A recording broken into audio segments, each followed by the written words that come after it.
माँ, सरिता कह रही थी कि कल उसका सावन का व्रत है। हाँ बेटा, कल से सावन का पवित्र महीना शुरू हो रहा है। माँ, सावन के पवित्र महीने में क्या होता है? इसकी क्या खासियत होती है, मुझे बताइए। बेटा, यह भगवान शिव का पवित्र महीना होता है। इसमें वह अपने भक्तों की सारी इच्छाओं की पूर्ति करते हैं। इसी कारण से अविवाहित कन्याएं, निसंतान दंपतियां इस महीने में व्रत रखती हैं। माँ, आप हर व्रत की कहानियाँ सुनाती हो। क्या इसमें भी कोई कहानी या कथा होती है? हाँ बेटी, इसमें भी एक कथा होती है। आजा, मैं तुझे सुनाती हूँ। अमरपुर नामक जगह में एक धनी व्यापारी रहा करता था, जो भगवान शिव का बहुत बड़ा भक्त था।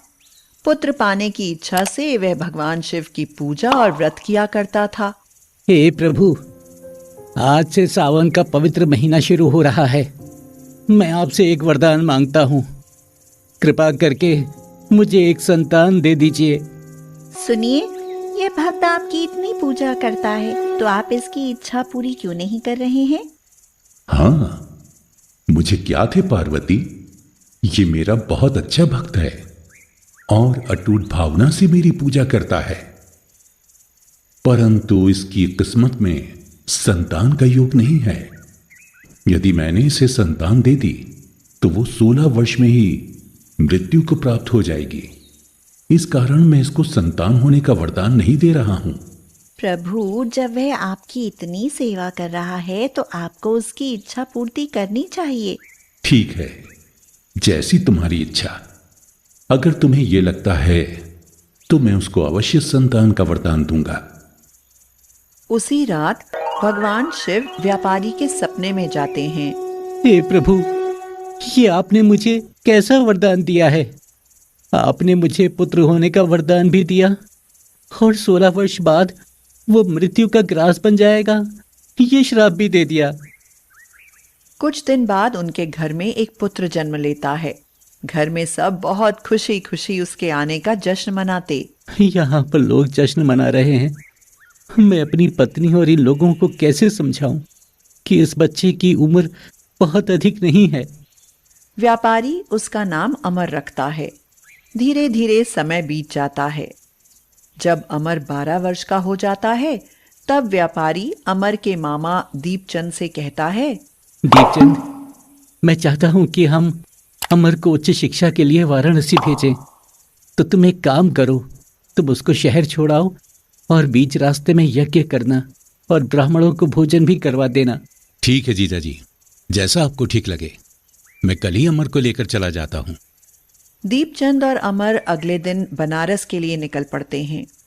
वह एक नगर में रुककर अनुष्ठान करते हैं। वहां राजा की बेटी की शादी हो रही होती है।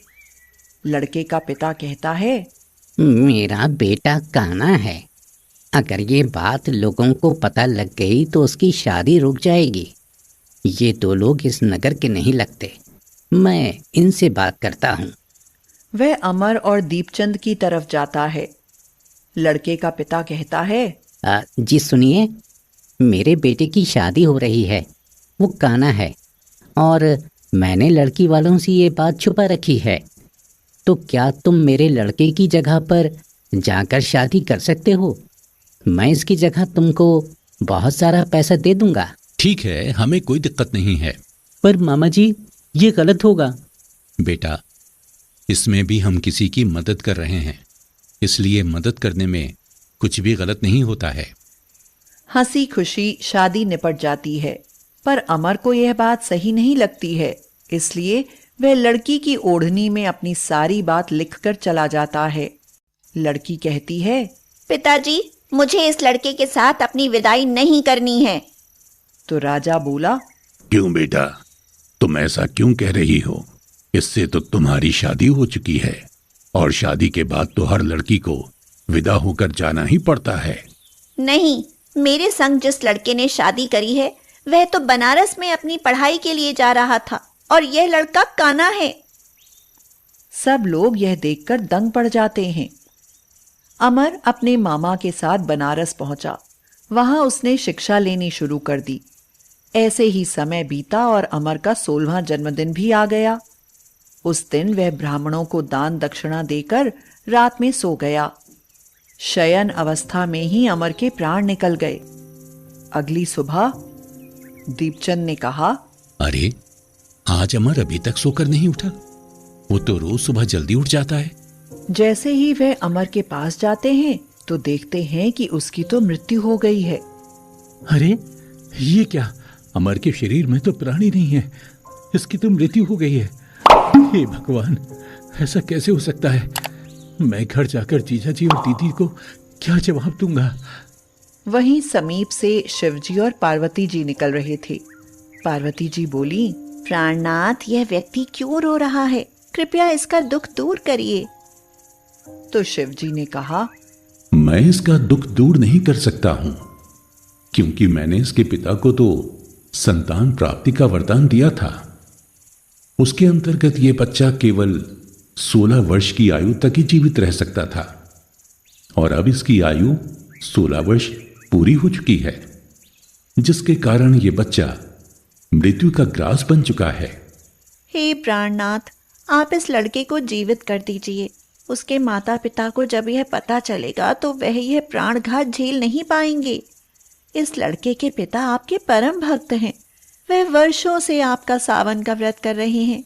अपने भक्त का दुख दूर कीजिए भोलेनाथ। ठीक है, जैसा तुमको ठीक लगे। भगवान शिव ने उसे जीवित कर दिया। अमर ने ओम नमः शिवाय का जाप करते हुए आंखें खोली।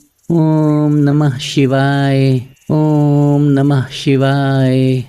शिक्षा पूरी करके अमर मामा के साथ घर की ओर चल दिए। रास्ते में वह नगर पड़ा जहां अमर का विवाह हुआ था। अमर ने मामा जी से कहा, मामा जी, मैं यहाँ रुककर अनुष्ठान करना चाहता हूँ। तो दीपचंद बोले, ठीक है, जैसा तुमको ठीक लगे। तभी वहां से राजा गुजरा तो राजा ने अमर को पहचान लिया। राजा मन ही मन सोचने लगा, अरे, ये तो वही लड़का है जिसने मेरी बेटी से शादी की थी। वह अमर के पास जाता है और कहता है, बेटा, मेरी बेटी तुम्हारे वियोग में अभी तक बैठी हुई है। तुम दोनों का विवाह हुआ है, अब वो तुम्हारी धर्म पत्नी है। राजा ने अपनी पुत्री को अमर के साथ विदा किया। वहीं व्यापारी और उसकी पत्नी दोनों उदास थे। उन्होंने प्रतिज्ञा करी थी कि यदि उनका पुत्र जीवित नहीं रहा तो वह भी अपने प्राण त्याग देंगे। उसी रात भगवान शिव व्यापारी के सपने में आते हैं और कहते हैं, पुत्र, मैंने तेरे सोमवार के व्रत करने से प्रसन्न होकर तेरे पुत्र को लंबी आयु प्रदान की है। अगली सुबह जब व्यापारी ने अपने पुत्र के साथ बहू को देखा तो वह काफी प्रसन्न हुआ। व्यापारी और उसका पूरा परिवार हंसी खुशी मिलजुल कर रहने लगता है। शास्त्रों में लिखा है कि जो स्त्री पुरुष सोमवार का विधिवत व्रत करते हैं और कथा सुनते हैं, उनकी सभी इच्छाएं पूरी होती हैं।